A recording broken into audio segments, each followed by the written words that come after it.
Shalom chers auditeurs de l'émission Kanguka, mon nom est Chris Ndikumana. Aujourd'hui nous sommes vendredi. Pour ceux qui ont pu suivre l'émission de vendredi passé, nous avons lu dans Apocalypse 14 verset 13. Son passage dit « Heureux dès à présent les morts qui meurent dans le Seigneur ». Il faut comprendre que si tu meurs étant en Jésus-Christ, tu es heureux. Ça veut dire que si tu ne meurs pas en Jésus-Christ, tu es malheureux. Dans d'autres versions, on ne parle pas d'heureux, on parle de béni. Si tu meurs dans le Seigneur, tu es béni. Nous tous, nous mourrons un jour, mais tu seras heureux si tu meurs étant en Jésus-Christ, c'est-à-dire si tu as connu Jésus, si tu t'es repenti, si ta vie a changé à cause du sang de Jésus. C'est le sang de Jésus qui te lave, celui qui te permet d'obtenir le pardon de tous tes péchés. Il est important qu'on comprenne que chacun d'entre nous a son heure pour finir sa route sur cette terre. Tu es en train de vivre, mais tu ne sais pas quand sera ta fin. Même si tu es encore jeune, même si tu n'es pas malade, tu ne connais pas ton avenir. Dans Hébreux 9, verset 27, il est écrit « Et comme il est réservé aux hommes de mourir une seule fois, après quoi vient le jugement. » La parole de Dieu est en train de nous dire que tout le monde a été destiné à mourir une seule fois. Personne ne mourra deux fois. C'est écrit au verset 27. Il y aura un jugement pour ceux qui sont morts sans connaître Dieu et ceux qui l'ont connu.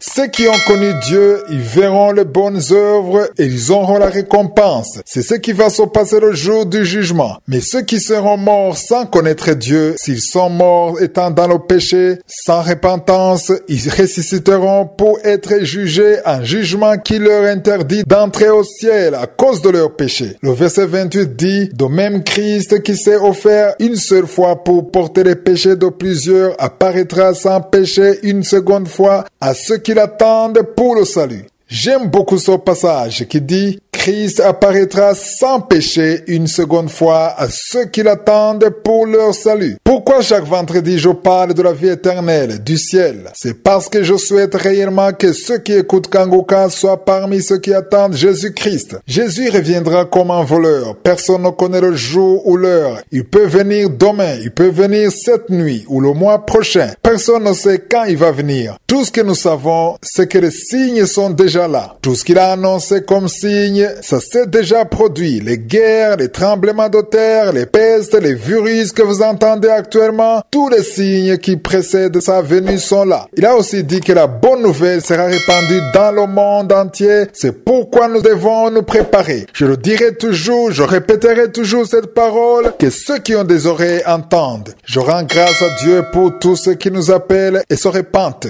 Nous recevons beaucoup d'appels des gens qui veulent se repentir, qui veulent recevoir Jésus. Beaucoup sont en train d'être délivrés. Ils sont en train de quitter leur vie pécheresse. Leurs noms sont écrits dans le livre de la vie maintenant. Toi aussi, ne reste pas dans le péché. Viens à Jésus, mets-toi à genoux, appelle-le afin que son sang te lave et que tu sois parmi ceux qui l'attendent. Le jour où Jésus reviendra, toi aussi tu monteras avec les autres si tu prends la décision de l'accepter dans ta vie. Tu peux appeler Jésus là où tu te trouves, ou si tu veux qu'un serviteur de Dieu t'aide, tu peux nous appeler au plus 32 486 874 370.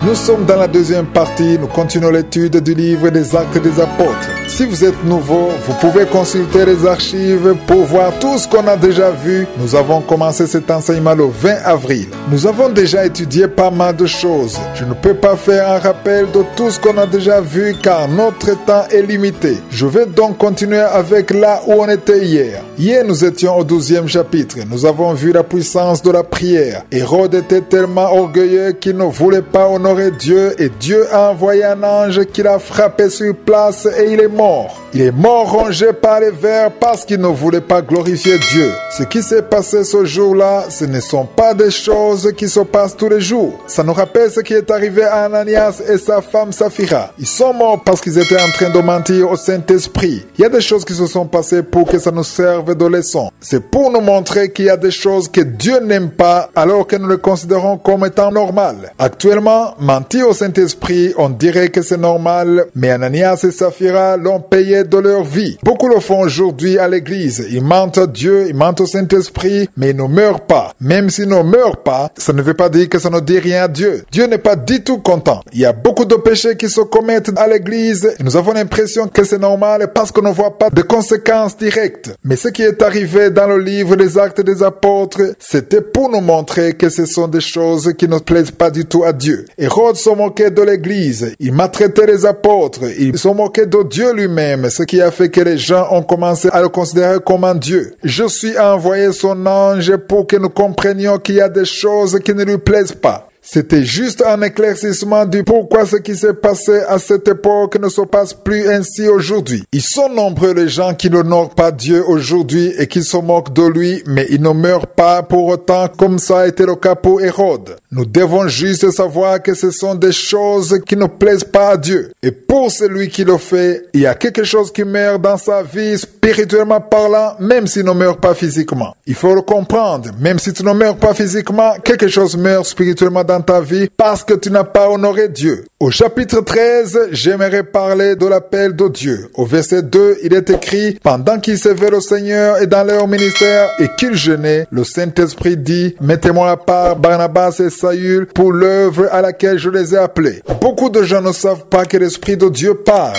Si tu as été appelé par Dieu, il faut que tu saches que l'Esprit de Dieu veut te guider. C'est son rôle. Ce n'est pas un homme ou un prophète qui doit te guider, mais c'est l'Esprit Saint. Les versets 3 et 4 disent: alors, après avoir jeûné et prié, ils leur imposèrent les mains et les laissèrent partir. Barnabas et Saül, envoyés par le Saint-Esprit, descendirent à celle-ci et de là, ils s'embarquèrent pour l'île de Chypre. Si aujourd'hui je suis en train de servir Dieu dans l'émission Kangoka, c'est l'Esprit Saint qui m'a envoyé. Toi aussi, si tu veux servir Dieu, ton pasteur et un autre serviteur de Dieu peut prier pour toi, car même Saül et Barnabas, ils avaient besoin de la prière. On les a imposé les mains, mais ce n'est pas un homme qui les a envoyés, c'est plutôt le Saint-Esprit qui les a envoyés. Si tu es un serviteur de Dieu, tu as été envoyé par le Saint-Esprit. C'est important de le comprendre. C'est pourquoi tu as besoin de te conformer au Saint-Esprit à travers la parole de Dieu dans tout ce que tu fais. Nous sommes envoyés par l'Esprit Saint et c'est lui qui nous guide comme nous le voyons au verset 2. C'est l'Esprit Saint lui-même qui a choisi Saül et Barnabas. Autre chose que j'aimerais vous montrer dans ce 13e chapitre, c'est par rapport à ceux qui disent que dans le Nouveau Testament, nous n'avons plus besoin de jeûner. Ici, nous voyons très bien qu'ils étaient en train de prier et ils jeûnaient aussi. C'est là que l'Esprit Saint leur a parlé. Même aujourd'hui, nous avons besoin de jeûner et prier. Que personne ne te dise des mensonges en te disant que ce sont des choses de l'Ancien Testament. Dans Matthieu 9, verset 15, Jésus a dit: les jours viendront où les poules leur seront enlevées et alors ils jeûneront. Nous allons continuer dans Kangoka de lundi prochain. Je vous demande de lire le chapitre 14. Que Jésus vous bénisse. Passez un excellent week-end.